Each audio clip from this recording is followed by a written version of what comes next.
Hello and welcome, my vinegary volcano nerds. How you doing today? We've got a new, full, regrown, reblown version of BTD Science.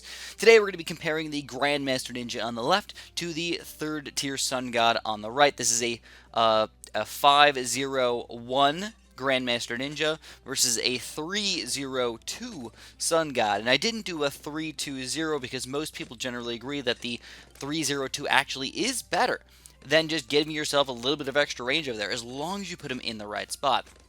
Another thing that I wanted you to notice really quick is the money that we have left over right now. If you look at the money, you're going to see two different numbers there. Basically, I started with $100,000 and I bought the towers. So you can see roughly how much each one of these guys cost. The Grandmaster Ninja at about $35,000 on easy, and the Sun God at about $31,000 on easy. So you can see that, well, the Grandmaster Ninja should be better based on the price, right? We should expect him to do a better job, but so far, he is not. Now, a lot of you guys might be thinking right now, well, Chris, you're screwing this all up. Nobody's just gonna use a plain Grandmaster Ninja by himself. We're gonna alchemize him. And you are right, my friend. So we will be doing two versions of this test today. We're going to start off with just the regular version, then we're going to do an alchemist version where we alchemize both towers and compare them again with very similar parameters here.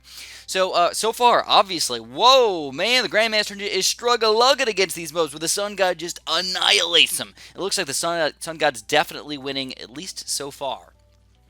So, now we got to fight against a big chunk of BFBs. And we're going to be losing lots of lives. So another thing that you guys suggested was that I change the lives to a certain number here so we can see how many balloons are actually going through, how many we're actually losing, instead of just kind of willy-nilly throwing random numbers out there saying, it looked like it did a little better there, Gruff. So what I did was I changed all the lives to 100,000. We can see how many lives are actually going through over here.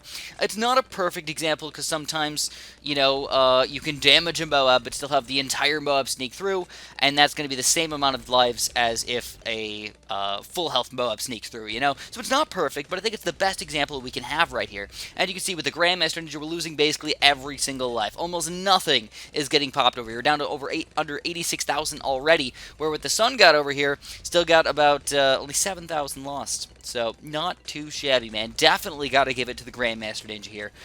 And honestly, I was expecting, for sure, that the Grandmaster Ninja was going to win. I was like, no way, dude, the Sun God is good and everything, but I loved Grandmaster. And he loses, oh my god, almost 4 times as many lives over here. Absolutely insane. So I got to give a big shout out to Amanda here. Me and Amanda worked together to make these BTD Science videos. We filmed them together. Basically, we're both on an iPad at the same time. You might even be able to see that on the left side it looks a little bit clearer and better, and on the right side it looks a little bit more cloudy and worse. It's because I'm recording on my iPad Pro on the left with my new Elgato software, and I'm using my old Elgato software on Amanda's older iPad on the right there. So you can see small little differences over here. Hopefully it doesn't matter too much. You know, sometimes speeding it up and timing it perfectly is not my forte, because each iPad runs at a different speed, but I still think you guys can get the gist of it in most of these situations. And right now what we're seeing is, again, the Sun God demolishes every single balloon, but the Grandmaster still cannot keep up. So at every single location so far, the Grandmaster is just sucking it up. But how will it change when we finally add in this big alchemist buddy right here? This is what we really care about. We don't care, of course, if you're going to be spending $40,000 on these towers, you're just going to spend the extra 3 or 4 grand to get the alchemist going. Like, heck yeah, obviously we would. Actually, be closer to over 5,000. So, all right. So at this point, though, keep in mind that the money really doesn't show very much. It's only the very original, very beginning of the video that shows us how much money each one of these guys costs. Because at this point, we're popping more balloons with the Sun God than the Grandmaster Ninja, so obviously he's going to seem like he has more money over there. So it's actually a huge difference for both of these guys, though, for Moabs and everything. If you look, the Moabs, we annihilate everything, like no problem whatsoever. We see BFBs over here, which we lost, I think, what, 30,000 lives, 40,000 lives with the Grandmaster Ninja. Like, we're demolishing these things. No problems whatsoever. Holy crapola, dude! We're actually killing. I was honestly surprised. I did not think that it was going to make this ridiculous of a difference between the two, but it shows you that you really need to have those alchemists on your team if you want to do good and you want to beat chimps mode, you want to beat those high tier game modes. Otherwise, you're just going to kind of get screwed over here. So now we're going to be doing a Zoma God right here. Again, remember last time that these guys did pop both of them, but we want to kind of see who's going to pop it a little bit faster on the screen, basically. And honestly, it's a really close battle. It looks like a Sun God popped it just a little bit quicker, and because he's got this pushback ability, that might have something to do with it as well. So finally, we're going to change this up a little bit. We got to send out some weirder types of balloons over here, right? We can't chill with just these regular old BFBs and stuff. If we could pop them all, we want to lose lives. We want to push the game to the limit. So now with a spacing of 5 and a count of 50 right here, we're going to be sending out another big chunk of BFBs. Can we handle them? So keep in mind, with these two guys, they both have almost every type of balloon popping power. They both have camo detection. Believe it or not, yes, the Sun God with that bottom tier does have camo detection. The only thing that they don't have is the Grandmaster Ninja doesn't have lead popping power, and I think if I remember correctly, the Sun God doesn't have purple popping power. So like very minor things wrong with them overall. As far as this one is concerned, it's actually getting a lot closer now. Once we get this Alchemist actually in play, we can see the Sun God struggling just a little bit more, but the Grandmaster Ninja loses 26,000, and the Sun God only loses 14,000 lives. So overall, I mean, you can see, again, the Sun God is actually coming out on top for being cheaper. Like, holy crap, dude, again, it's blowing my mind right now. I usually think of the Sun God as a decent tower to use in my game, but really, I think I should be using him more. And that is the point of BTD Science, to figure out what towers we should be using the most, which towers are really the best. When we compare these two towers, which ones do we want to use? And finally, we need to go against some DDTs right here. So again, what I said earlier was that ninjas don't have lead popping power. DDTs have camo, black, and lead properties. That means with a standard, regular old Grandmaster Ninja, we can't even hurt the DDT. So we have to pop in an extra third tier monkey village over here, up to 0-3.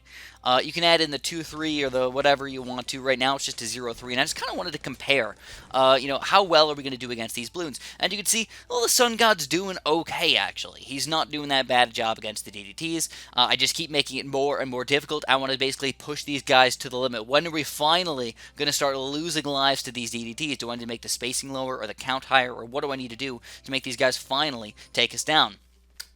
And in the end, I don't know. I can't make an executive decision on exactly who is better, but I will say that I think I like the Grandmaster Ninja a little bit better for the DDTs because he's not going to miss much, right? It doesn't matter where the DDTs are coming from, where they're going, whatever. He's not going to miss if he's got that Seeking Shuriken. Even though you do have to add the extra third tier Monkey Village over here, I'm still going to give it to the Grandmaster Ninja over here. And even though we push it even further and further and further, eventually we get to the point where the Sun God is going to start struggling and might not even be able to pop all the DDTs over here. Oh, but actually both of them can't even pop all of the DDTs. So once you get to a certain point, it just doesn't matter what's going on. They just both can't keep up, and all of the DDTs are leaking through on the Sun God, and almost all the DDTs are leaking through on the Grandmaster Ninja. But in the end, again, who actually loses more lives? Well, the Sun God. By a pretty wide margin, actually. If you can't pop the DDT later, of course, every single balloon's going to go through right there. And, the third tier Monkey Village doesn't matter. It does not give you any extra bonuses except for the fact that it's giving us lead popping power over here. It's giving us camo detection, lead popping power, and then, of course, that tiny, tiny, tiny bit of range. So for my absolute last test, I was like, all right, well, let's just give him the third tier Monkey Village. See if that little tiny bit of range is going to change anything. And basically, it doesn't. It doesn't change anything at all. So what is the final decision on who is actually better? Who should we use more? In my opinion, I would use the Sun God more than the Grandmaster Ninja over here. But if I had to, I would probably do one of each instead of doing multiple Sun Gods or doing one Grandmaster Ninja and a bunch of 4th tier ninjas, something like that. I would do a nice combination over here. But in the end, the Sun God is the champion. If you guys enjoyed, subscribe, hit that little bell button, like the video, and of course, have a super duper delicious day.